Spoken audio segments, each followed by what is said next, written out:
So the common mistake that people make is that they only have one view in their analytics account, and that's the default view that is set up when you create your account. Welcome back to the Teach Traffic podcast with myself, Ilana Wexler. This is a show where we reveal the best tips, tricks, and tactics to increasing your website traffic and then converting that traffic into leads and sales. We also discuss what's working right now in the ever-changing world of web marketing so you can apply it to your business. All right, welcome to another quick tip episode. This is where I share a quick traffic tip with you that relates to anything to do with online traffic, Google ads, Facebook ads, or really any kind of website traffic strategy, paid or organic.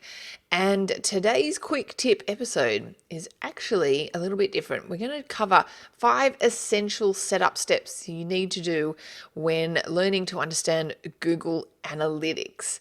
So I got inspired to record this episode because I'm currently in the process of updating our Google Analytics training in our online membership or PPC Academy, which you can find at teachtraffic.com/training. So in our training membership, we have training on Google ads, Facebook ads, and Google Analytics. And as you can imagine in this space, it changes quickly. I say to people, change is the only constant. And so we are always updating our training modules. And on the agenda now is our Google Analytics training. And it sort of made me think about things that people do and importantly don't do when they're getting started or installed their Google Analytics into their website.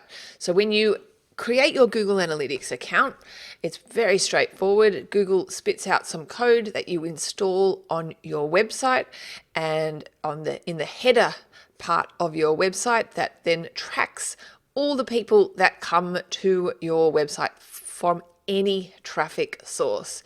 And when you set up Google Analytics correctly, let me tell you, it is a wealth of knowledge from the data it gives you. It tells you, obviously, which are your most successful traffic sources, which content leads to sales, and you can see, I guess, also, which we're going to cover in this episode, the drop-off points, where people are leaving. Honestly, once you start delving into the information that Google Analytics provides, you're going to realize how much more information it can give you. But you do need to set it up correctly. And so this episode, we're going to cover 5 of the essential setup steps you need to do to ensure you can get good data. And I do love good data, if you know anything about my background. Alrighty, so the first thing I'm going to talk about is what's called views. Now, if you think about the setup of Google Analytics, at the top you've got your account. Within your account are your web properties, and you can have up to 50 different properties under the one Google Analytics account. And at the property level, that is where you have your views. And the view is basically the lens that you're looking at of the data. So the common mistake that people make is that they only have one view in their analytics account, and that's the default view that is set up when you create your account.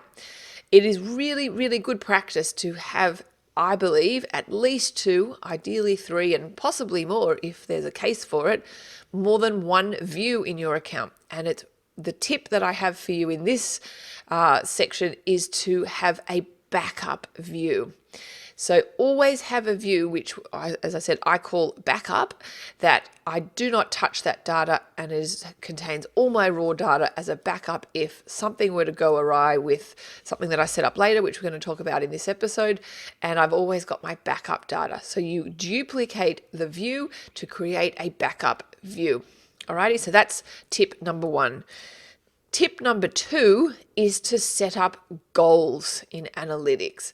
So much like you set up conversion tracking in Google Ads or Google AdWords, you do the same for goals in analytics. And your goals are really what is success to you.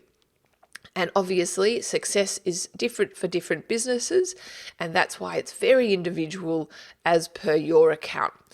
Goals are added at a view level. So your view that you run your account off, that gets up to 25 available goals that you can create. And your backup view, as I mentioned in the previous tip, will have no goals attached to it. Hence, it's your backup view. Okay. So you might, I recommend you have more than one goal in each view. So for example, a classic kind of goal that you might have set up is somebody who fills in the contact form on your website. So somebody goes to your website, they go to the contact page and they fill in that form. You can set up a goal to track the people who actually fill in that form. And then when you look in your traffic reports, you can see which traffic source generated that person to contact you. You can attribute back those goals into every single report that Google Analytics have, and it's incredibly powerful to do. So as I mentioned, it is recommended you set up more than one goal, and therefore you need to think about, what are sort of the micro goals and the macro goals that you're trying to track in your business, really. So another example might be people who subscribe to your newsletter, people who download some of your guides, maybe even people who reached a certain point on your website or read certain content might be a goal for your business. It's obviously very business specific, but you do need to take this extra step to set up these goals. It is also worth mentioning, if you haven't done this yet and you do implement it, which I definitely recommend you do, that it won't retroactively populate. So say you've had Google Analytics installed on your website for the last couple of years and you think, you've listened to this episode, I have not set up goal tracking. And you go into your analytics account and set up the goals, you can't then look through your past traffic reports and see how, get that information. It's created, and then from that date on, you'll be able to get that information. So it won't retroactively populate. Okay, so that is tip number 2. Tip number 3 is to apply filters to your data. And filters obviously filter out or to change the data that's coming in. And that's why I mentioned once again to have the backup view, because that will not have any filters.